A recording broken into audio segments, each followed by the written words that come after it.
Welcome to Haunted Escapes with Chris and Diane. Hello. Today's episode, we're going to be trying out a brand new idea. We're going to be calling it Haunted Who. Yes. And what we're going to do is talk a little bit about people who have had paranormal things happen to them. Whether it's somebody famous from the paranormal activity or just a regular everyday individual who has had ghostly happenings or anything paranormal that has happened to them. We're going to try doing this new thing. We'll be doing it probably once a month, and it's going to basically be, we'll talk about these people, we'll give you a little bit of their background. It's going to follow pretty much the same way regular Haunted Escapes does. We'll give you a little bit of the background, tell you some of the stuff that they've gone through and what they've done, and then if it's a live person who we can get a hold of, we'll see if we can't maybe interview them and let them tell you the things that have happened. So it's going to be something new that we're going to try out. This was Diane's idea. This is her little baby. So I'm going to be handing it over to her, and she's going to be taking the lead for these Haunted Who episodes. So I'm going to turn it over to Diane. So Diane, here you go. Hi, everybody. Okay, today we are going to be covering the Warrens. A lot of people know the Warrens or have heard about the Warrens, and I'm just going to go over a little bit of their background. The Warrens are one of the most famous couples in the paranormal community. Their involvement in ghost hunting spans 50 years, and by the end of their lives, they claim to have been involved in 10,000 cases. Ed and Lorraine met in 1944 at the Colonial Movie Theater in Bridgeport, Connecticut when she was 16. She had gone with two of her friends to see a movie and saw a young usher working there who turned out to be Ed Warren. Ed offered to walk the three girls home and offered to buy them a Coke. When it came time for them to order their Cokes, Lorraine got an ice cream float, which cost more, and which Ed later joked that she was a gold digger. After their first meeting, Lorraine wrote in her diary that she met the man that she was going to marry. Ed and Lorraine were married in 1945 and have one child, a daughter named Judy. And what do you think about the Warrens? Well, one thing you know, right when you start talking about paranormal stuff in general, their name is one of the first names that pops up. They've had 10,000 cases or whatever they say. Yeah, by the end of their lives, they said it was 10,000 cases. And even before, like the movies from the Conjuring series, which are supposedly based off of their true stories and stuff like that, they were always an interesting thing to look at, and I would watch some videos that they would do where they would have an interview. They do interviews and would talk about some of their ghost hunts and things like that. And then I also read a couple of their books on demonic hauntings and stuff, which they're very creepy stories to read. They're just, when you think paranormal, you think them. They're iconic, and there's been a lot of people that have said that they have lied on things, and then they have other people who say that they haven't. Honestly, that's not what we're doing here. I'm not going to judge. We're not going to say if we think they did, or if we think they didn't, if we think that they lied, or we think they're being truthful. Yeah. That's up to the person who's listening. Yes. You decide on your own what you think about it. We're just going to tell you. We'll provide the information. Yes, and we're going to tell you the stories about them. And again, this is all to talk about people who were iconic and things that they did for paranormal activity. In general, they are almost every person who does any kind of paranormal haunting and hunting, it's based heavily on what the Warrens would do, where they would go into houses and they would have video recording, and they would have Lorraine, who was said to be a psychic, and it's a lot of people have followed that through the years. Whether or not they were the first, I don't know, but they were the first ones that you heard about. And they brought it into pop culture. Yes, it became mainstream with them. So you gotta thank them for any kind of people who do these ghost hunts and stuff like that. I believe that without them, you probably wouldn't have really been able to take off the way it did, and a lot of people who wouldn't have that as a thing. Exactly. Yeah, I first heard about the Warrens when Ghost Hunters with Taps and Jason and Grant first came on TV. That's when I first heard about them, and then I did my own research and found out about Nesper, which we'll talk about later. and John Zapfis, who is their nephew, who I believe also has a museum of his own. I think he also had a show at one point, too. Yeah, he did have a show. I don't know if it's still out, though. But we'll get into some of their background. I have a lot of excerpts from the book The Demonologist, The Extraordinary Life of Ed and Lorraine Warren. And one of the things that I learned about was that Ed lived in a haunted house. He said that when he was 5 years old, he saw the apparition of his landlady that had died the year before. He recalled that she was semi-transparent, wearing what looked like some sort of shroud, and then she vanished. Soon after, Ed was having dreams of dead relatives he'd never met, including an aunt who would send him messages about his future, telling him that he would help many priests but never become a priest himself. I'm not a priest today, but I do work closely with them, he said. Now, when you hear that he experienced that type of stuff, it makes you wonder, maybe he might have had some kind of ESP or something of his own. Yeah, but it could I know be. that was mainly Lorraine's thing that she brought to it. He was more the technical, and Yeah. and they were both very religious, but maybe he had a little bit of something going on too. Yeah, they were both very religious. We know that they were Roman Catholic, and they relied very heavily on their religion when they would go to different investigations and and go into different people's houses. Yeah, because when you start dealing with forces like that, you leave yourself open.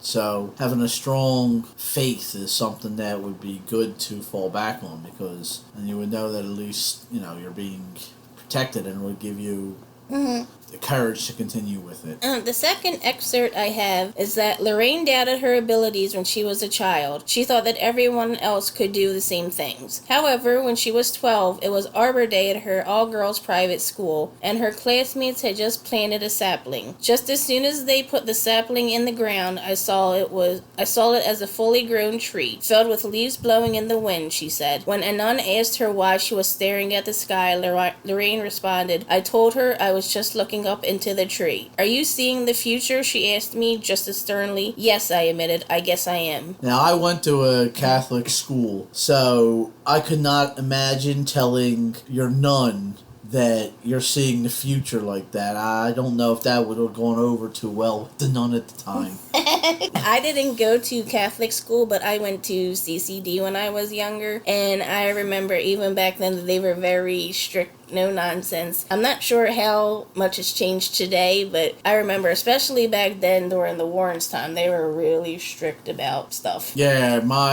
I had family members who were in Catholic school back then, and they all say that it was very different, and they were very strict. So I could not imagine just telling the nun that, oh yeah, I can see the future. I'm sure that went over real big. Okay. The Warrens thought they were going to be artists. Each of us had skills as landscape artists, and we each harbored a desire to paint, Lorraine said. Ed had taken art classes, so she said. We began our marriage under the assumptions that we were going to be artists. However, they took a different approach. Ed would find haunted houses in the newspaper.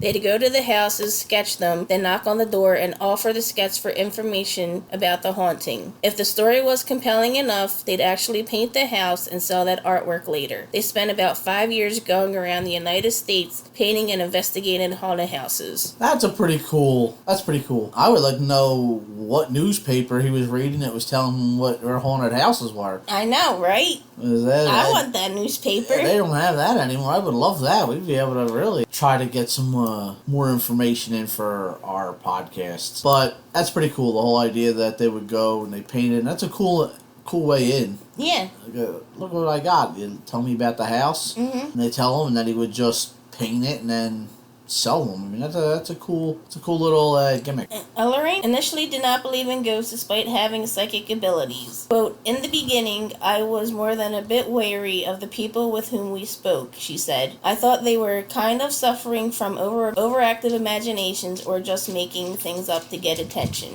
But when she noticed the similarities between the experiences, including from people she had never met and who were from opposite sides of the country, she became a believer. That sounds about right. right. I think that's how it works with a lot of us. When you first hear about them, unless you grow up in a family like mine where mom would tell stories about things that happened in her house, my aunt would tell stories about things that happened in their houses. But I think a lot of people, it's like that. They don't really believe it, and then you start looking into things and you start seeing, well, wow, there's a lot of these weird things that are happening all over the country. Maybe there's something to it. And then you start investigating it, and then you find stuff about it. You see things, or you even hear the stories behind people, and it will start making you think that it could have something to it. Yeah, you're not a believer until something happens that you can't explain. And then you start wondering, well, what did I see? What could that be? I know that's the way that things have happened with us that we can't explain.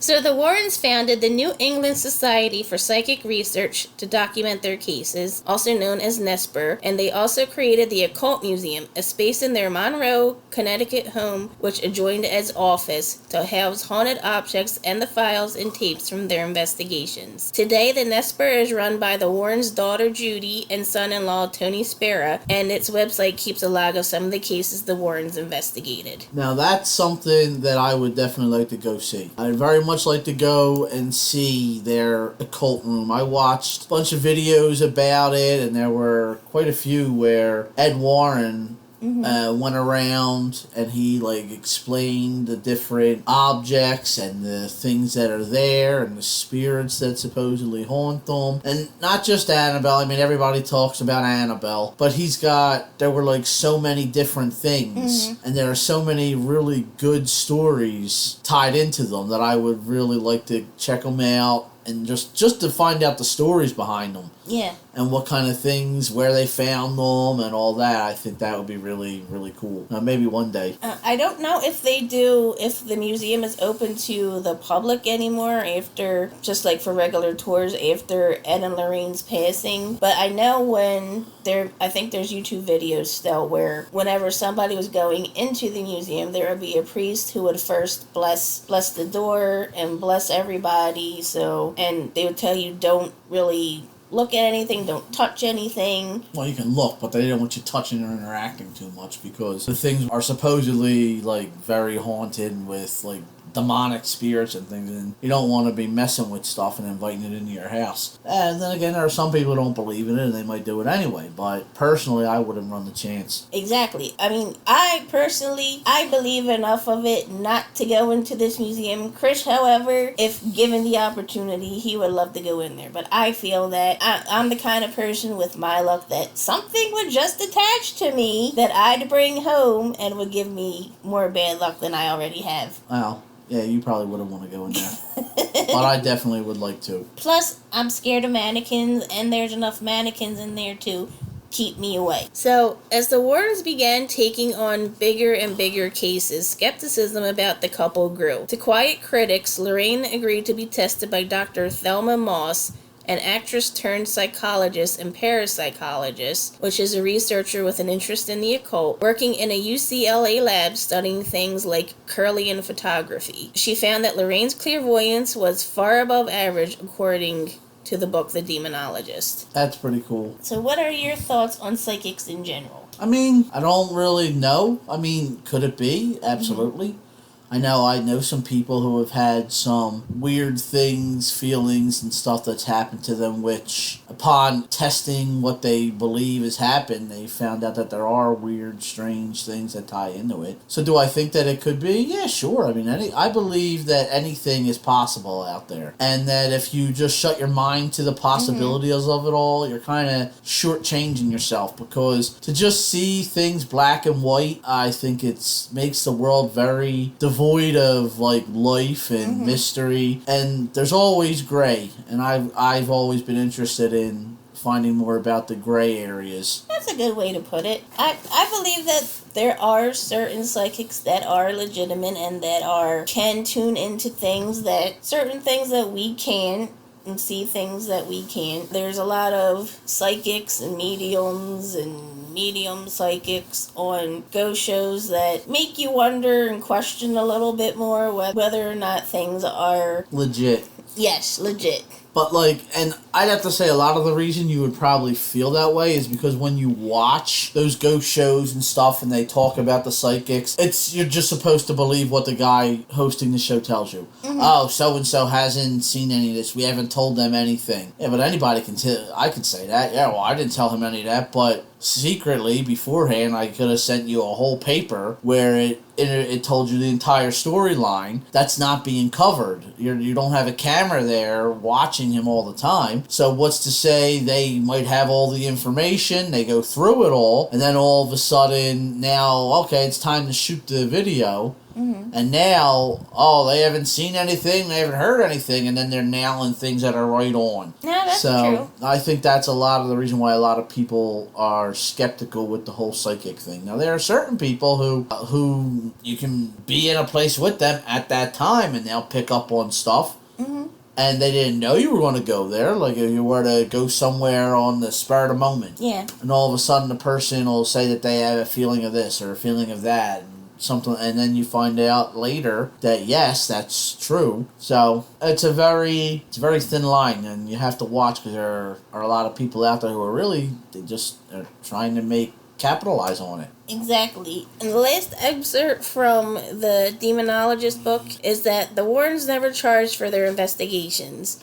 They made their money on lectures and book and movie deals. I know that there were a lot of book deals. There have been lots of books that they did, and it's another thing that a lot of people say that some of the books that they made up were all fake, and that it's not real, and that they all just made these things up to try to make money and sell things. It's not my place to say whether that's true or not. You can decide whether you believe it or don't believe it. Again, it's up to the person who's listening or the person who is thinking about reading it, or your own opinion. You make your own opinions.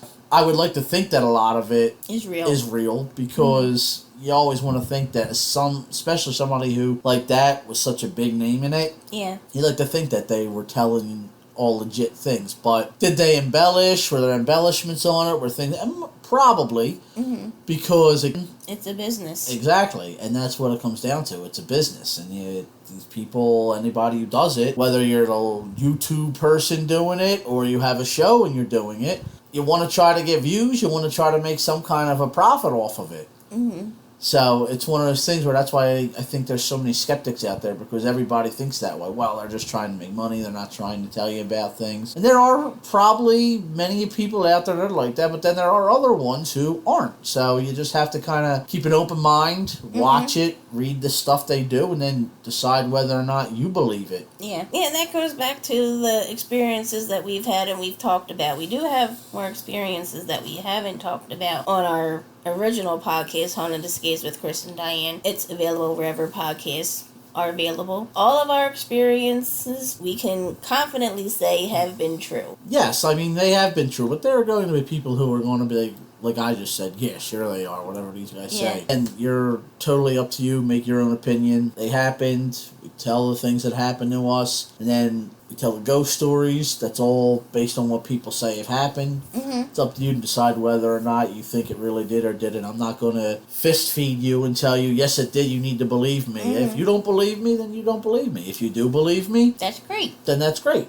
If you don't, okay. It's totally up to the individual, and that's just the way I believe in pretty much everything. And some of the most famous cases that the Warrens were involved in are, of course, Annabelle, Amityville, the Perron family, which was The Conjuring, the Smurl family haunting in Connecticut, and I mean, everybody knows about Annabelle and the whole demon doll thing. What do you think is the most famous case that they've had? It's got to be a toss-up between either Annabelle or Amityville. Probably Amityville edges it out. Okay. Because I think Amityville was the first big ghost story thing that people spoke about, and they were involved in that. So I believe that they wound up getting kind of like their name really got out there after the Amityville horror, because the Annabelle, I know I had read about it and everything beforehand, just because I like reading their stories and stuff, but most people didn't know anything about that till the movies. Right. So I think that the Amityville horror, because they knew more of it through TV, media. Yeah. And the movie of the Amityville came out, the first one was back in the 70s? Yeah, in the 70s. And then that spawned all the spin-offs and everything, but first one was in back then, and then the Annabelle movie didn't come out until 2000s. Yeah. So I think that a lot more people knew them for Amityville before all the other things. Like The Conjuring, I doubt people even knew they were involved in that or even knew that had happened until the movies came out. Yeah, I know, I didn't. Same with most of these things. So Amityville was probably their biggest one, I would think. And then Annabelle took over once it got out there and people saw the movies and all that, and pop culture got a hold of it, and now Annabelle's a huge thing, and now they have an entire universe of movies based around it. But I would have to say the first one that I think was probably Amityville. Yeah, the Amityville one. And there is a big controversy surrounding Amityville. You know, with the Lutz family, they moved into the house on Ocean Avenue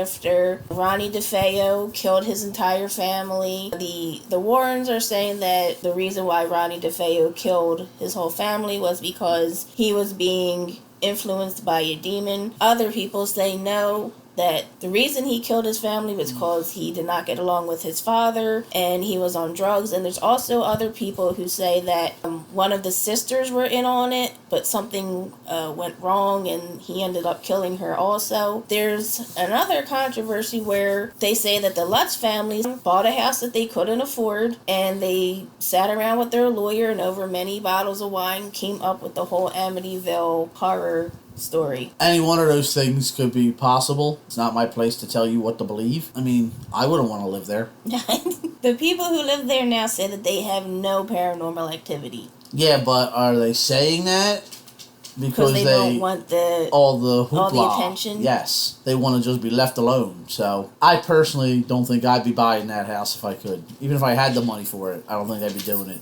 Way too many weird stories about it. And it's also a very sad place. Like, if I could avoid it, I wouldn't want to go move into a place where a family was murdered like that. Yeah, just the background story with it. I mean, that's got to be enough to just... The atmosphere has to be so weird and heavy. I don't know. I wouldn't want anything to do with it. And there's also that picture. If you Google it, you'll be able to find it real easily. It's a picture that the Warrens took that they say is a ghost of one of the DeFeo children. Yeah, it's a little boy, and it shows you like the eyes are... Yeah, the eyes are glowing. Are glowing from the photo, which, that could be very well that it's a ghost, but it could also very well be that it was a person standing there. Yeah. And the glowing of the eyes is just from the flash of the camera. As we all know, that can happen, especially back on film from that time period. Who am I to say what is or what isn't? Mm-hmm. You just got to kind of take it at face value, and then if you decide that you believe it or you think you don't believe it, it's totally up to you. I'm not going to argue with you. Not going to tell you, no, you need to believe it. It's your freedom to choose what you want. In conclusion, whether or not you believe the Warrens and their claims, we can say that without their contribution to the paranormal community, ghost hunting probably would not be what it is today. Most paranormal investigations are heavily based off of what the Warrens did and their methods. So I think that they were very prominent in the field. I think they did a lot to help make it mainstream, and you have to thank them for what they did. All I'm going to do is we're going to talk about what we saw, what we know they've done, and that's pretty much it. I agree. Like them or hate them, you can't disrespect what the contributions that they made for the paranormal field to make way for, it seems like almost everybody now, to either have a show on YouTube, a show on the Travel Channel about ghost hunting and EVPs and ghost photographs, and they were a big contribution to the paranormal field. Yeah, I agree. And I mean, I know that they used to have things where you go to their houses and see the things, and they would tell you about it. I don't know if they still do. If they do, I would love to try to get up there sometime and hear some of the stories, because I know I think the whole thing is run by their son-in-law now. Yes, Tony Spera. You can go to Tony Spera, TonySpera.com, which is now the whole Nesper website, and he runs Paracon And I believe that you can, he allows people to actually take pictures of the haunted objects, and you can hear guest speakers and things of that sort. Yeah, I mean, that's pretty cool. And like I said, it would be cool. I'm sure if he runs the thing, so I'm sure he obviously knows all about all the stuff from Ed. And so he could probably tell you a lot of the stories about them. And since Ed's gone now, can't talk to him, so I guess you would try to talk to this Tony Sparrow. But yeah, one of these days I want to get up there. It'd be really cool to get up there and see everything, and maybe sit down and talk to him and find out about what kind of stuff that's in the museum. But yeah, so that's pretty much everything for this episode, right? Yep, I believe that about wraps it up. And thank you for joining us. We'll be back in a week or two with another Haunted Escape. You can follow us on Facebook, Instagram, YouTube, TikTok. I think that's all of them. It's also on the Apple. Oh, yep. It's pretty much anywhere where podcasts are available. You can listen to all this stuff again. And then YouTube, we do have one where I don't know if we want to do that with this one because this is a different format from what we usually do. But usually on YouTube, after we do one of these episodes on a Sunday or Monday, the following Friday, Diane will usually go through the photos we've had and post them on YouTube, as well as another recording of the podcast. So this one, I don't know if we're going to do that. We'll probably put it on YouTube, but I don't know what kind of backgrounds or anything we're going to do yet. Thank you for listening, and if you liked this, please leave some comments. And if you have any idea of any people who we could try to get in touch with to talk about for this show, this Haunted Who, or even our Haunted Escape stuff, we're all for it, and you can get in touch with us through penepic.productions@gmail.com. Thank you. Yes, and we are going to be, probably in our next episode, we're going to be going over our first listener sent in ghost story. Thank you. Thank you. Bye. Bye-bye.